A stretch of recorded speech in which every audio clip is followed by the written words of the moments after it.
अस्सलामुअलैकुम दोस्तों, क्या आपको पिगमेंटेशन का मसला है और चेहरा डल नज़र आता है और आप आयरन की गोलियां खाते जा रहे हैं? तो एक दफ़ा आप मेरी बात ज़रूर सुने और रुक जाएं। मुझे जब पिगमेंटेशन का इशू था तो मैं अपने सबसे यहाँ के शहर के मशहूर डर्माटोलॉजिस्ट के पास गई और उन्होंने मेरे टेस्ट किए और उन्होंने डायग्नोज़ किया कि मुझे आयरन की कमी है, जिसकी वजह से मेरे मुँह पर झाइयाँ बन गई हैं। तो मैंने आयरन की टैबलेट्स लेना शुरू कर दी। तो 3 मंथ तो मैंने उसको कंटिन्यू किया। पहले 1 मंथ में वो मद्धम होने लग गई, मैं खुश हो गई कि मेरी छाइयाँ ख़त्म हो रही हैं। लेकिन दूसरे मंथ में वो थोड़ी गहरी होने लग गई, तीसरे मंथ में वो और गहरी होने लग गई और मैं परेशान हो गई कि मैं आयरन की गोलियाँ भी ली जा रही हूँ, फिर भी मेरी पिगमेंटेशन ख़त्म नहीं हो रही। तो आप एक दफ़ा आयरन की गोलियाँ अगर इस्तेमाल कर रहे हैं झाइयों के लिए तो काइंडली मेरी बात ज़रूर सुनें, ताकि आपको पता चले कि आप कहाँ पर गलती कर रहे हैं। तो बात असल ये है कि मैं आपको बताना चाहती हूँ कि आयरन की जो टैबलेट्स आप ले रहे हैं और लिए जा रहे हैं आप काफ़ी मंथ्स से, तो ये आपके लीवर को डैमेज कर रहा है, आपके जो बाकी ऑर्गन्स हैं उनको डैमेज कर रहा है, क्योंकि ये आपकी बॉडी में एब्जॉर्ब नहीं हो रहा।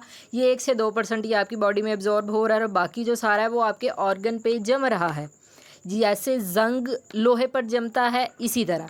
तो एक मैं आपको ये बात साइंटिफिकली भी प्रूव करना चाहती हूँ। एक रिसर्च पेपर 2021 में पब्लिश हुआ था, उसमें ये बताया गया कि ओरल आयरन यानी कि मुंह से लिए जाने वाली गोलियां सिर्फ 1 से 2% बॉडी में एब्जॉर्ब होती हैं।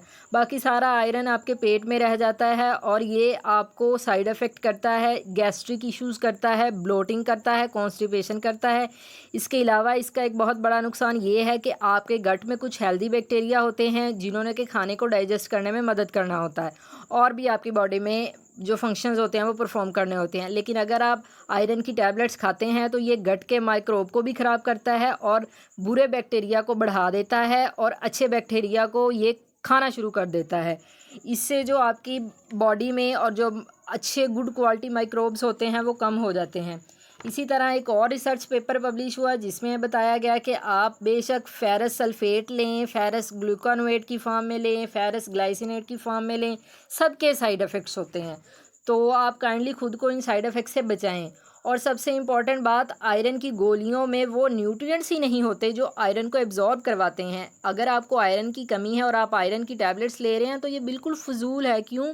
क्योंकि अगर आपकी बॉडी ने आयरन एब्जॉर्ब करना है तो उसके लिए इसे बहुत से को फैक्टर्स चाहिए होते हैं, जैसे कि विटामिन ए चाहिए होता है, कॉपर चाहिए होता है, फोलेट चाहिए होता है, विटामिन सी चाहिए होता है। और ये जो विटामिन सी है ये तो आपको मिल जाएगा किस फ्रूट्स से या वेजिटेबल से, लेकिन vitamin A, copper, folate, zinc ये आपको सब्जियों में अनफॉर्चुनेटली नहीं मिलेगा, ना ये फ्रूट्स में मिलेगा, ना ये सीड्स में मिलेगा, या ना ही ये नट्स में मिलेगा।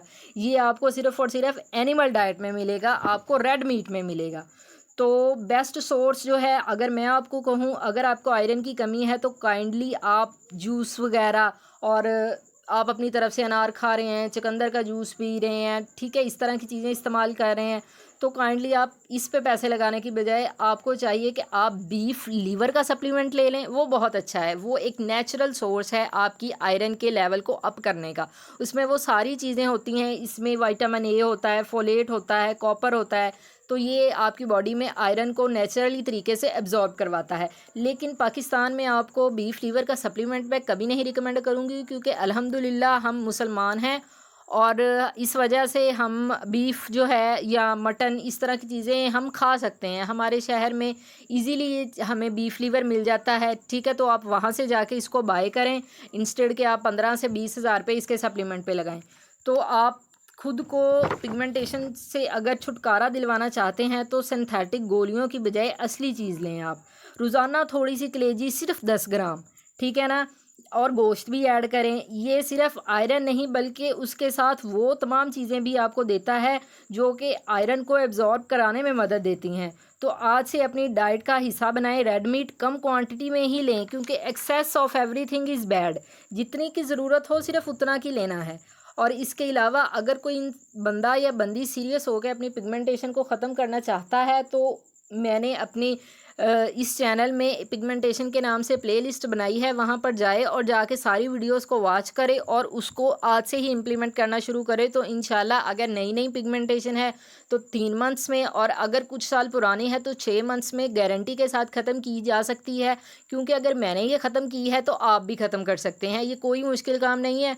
और काइंडली डॉक्टर्स के पास जाके या किसी भी ऐसे इन्फ्लुएंसर से आप वो बातें सुने कि आप ऐसे कर लें, वैसे कर लें, ये खा लें, वो खा लें, तो आप एक पिगमेंटेशन ठीक हो जाएगी। जिस बंदे ने खुद फेस नहीं की वो आपको इस चीज़ के लिए गाइड भी नहीं कर सकता। बहुत आसान होता है कि बोटॉक्स करवा लें, फिलर्स करवा लें। ये जो बड़ी बड़ी सेलिब्रिटीज़ हैं वो आपको कहती हैं कि मैंने ये रेमेडी यूज़ की है या फिर मैंने ये लगाया है, मैंने ये खाया है।